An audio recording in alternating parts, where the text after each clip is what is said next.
on a big yellow school bus.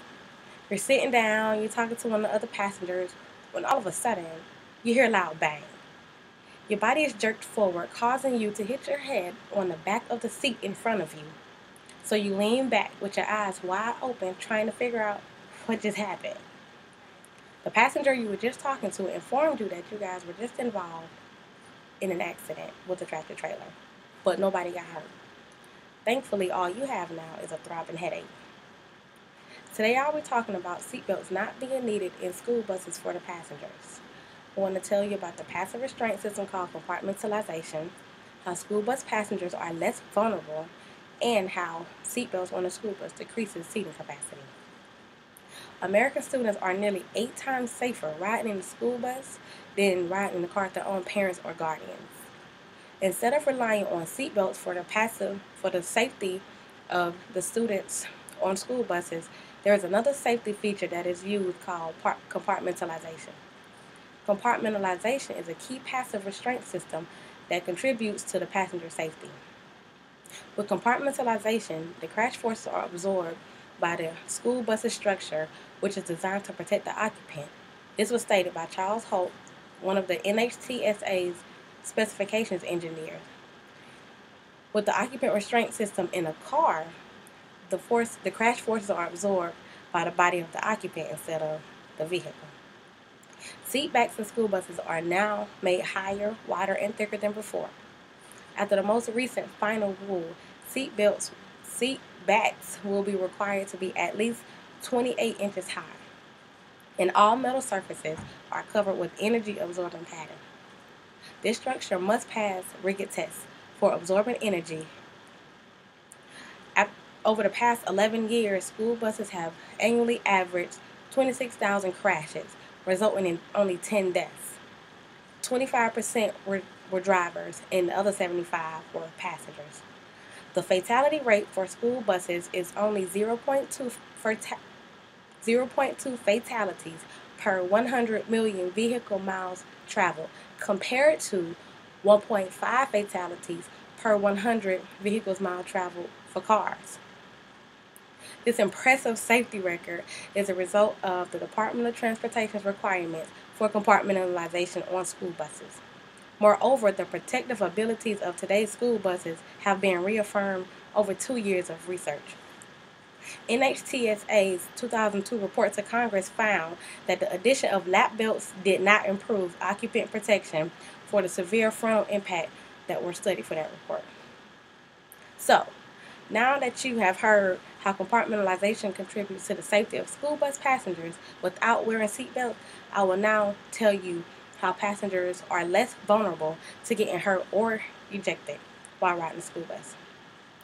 Since high back seats are now 28 inches or more, greatly contributes to compartmentalization of passengers.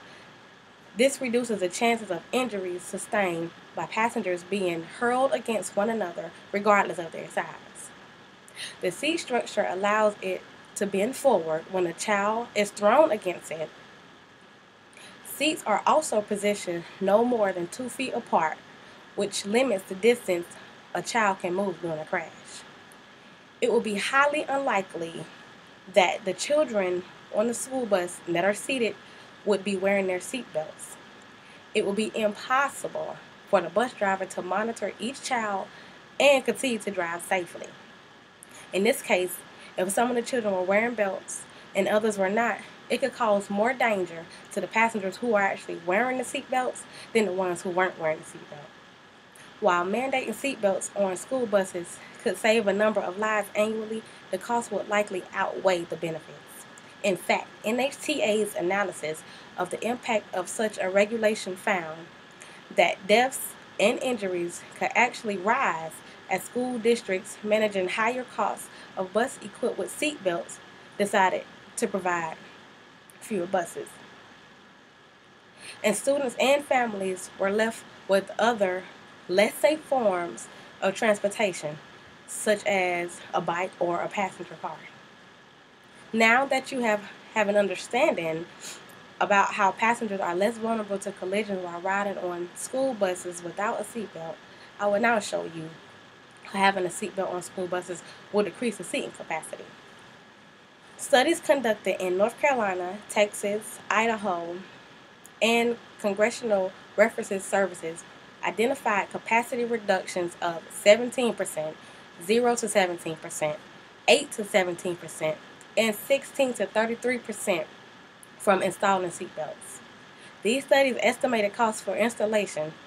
The estimates range from $2,400 to $3,500 in 2002 to $9,000 to $14,000 in 2007.